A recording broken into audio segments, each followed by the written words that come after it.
Hi everyone, good morning. তোমরা সবাই কেমন আছো? আশা করি তোমরা সবাই খুবই ভালো আছো। আমিও খুবই ভালো আছি।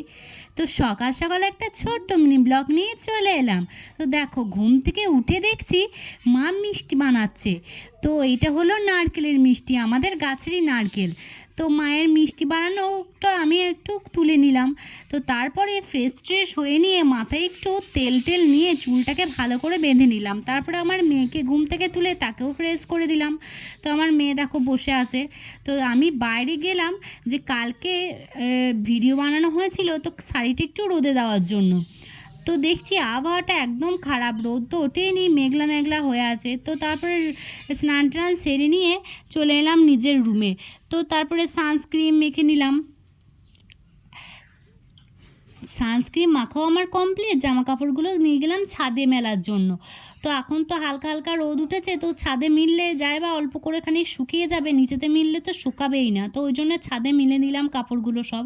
তারপরে আমার মেলাও কমপ্লিট, আমি ঘরেও চলে এলাম। তো এসে দেখছি টিফিনে মা বানিয়েছে বেগনি, পেঁয়াজি ও পাঁপড় ভাজা, তারপরে মিষ্টি বানিয়েছে।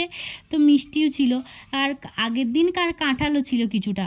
তো আমি নিচে নেমে এসে আমার অবস্থা ঘেমে নিয়ে একসার। তো এই দেখো মিষ্টিগুলো কত সুন্দর হয়েছে। তো আমরা মুড়ি টুড়ি খেয়ে নিয়ে চলে এলাম নিজের রুমে, আমাতে আর আমার মেয়েতে একটু মজা করার জন্য। তো সন্ধেবেলাতে দেখো এত মেঘ, বৃষ্টি আরম্ভ হয়েছে।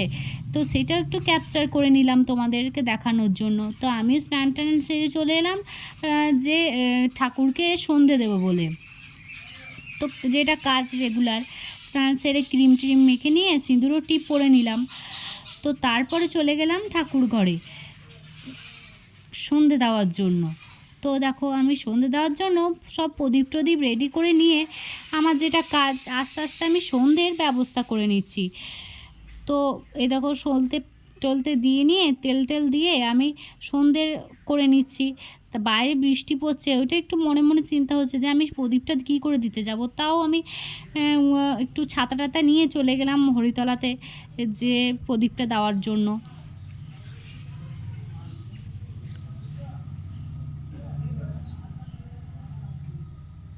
তো দেখো আমার প্রদীপটা দেওয়াও কমপ্লিট হয়ে গেল।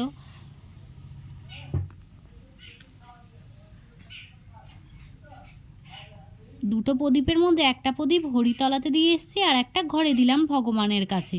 তো তারপরে দেখো ভালো করে দেখিয়ে নিলাম ভগবানকে প্রদীপ দিয়ে।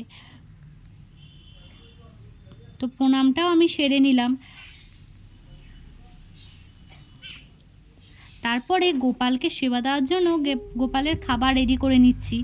তো আমার গোপালের খাবার রেডি করা কমপ্লিট, গোপালকে খাবার দিয়ে প্রণাম টনাম সেরে চলে এলাম রান্নার ঘরে যে চা বানানোর জন্য। তো আমাদের 3টে লোক হলে কি হবে, আমাদের সব আলাদা আলাদা। আমি খাই লিকার চা, তো আমার জন্য লিকার চা বানিয়ে নিলাম। তারপর আমার মায়ের জন্য দুধ চা বানিয়ে নিলাম, আর আমার মেয়ের জন্য তো দুধ হরলিক্স আছে। তো আজকে ভিডিওটা এই পর্যন্তই, পরে একটা অন্য ভিডিওতে দেখা হচ্ছে। বাই বাই, তোমরা সবাই ভালো থেকো।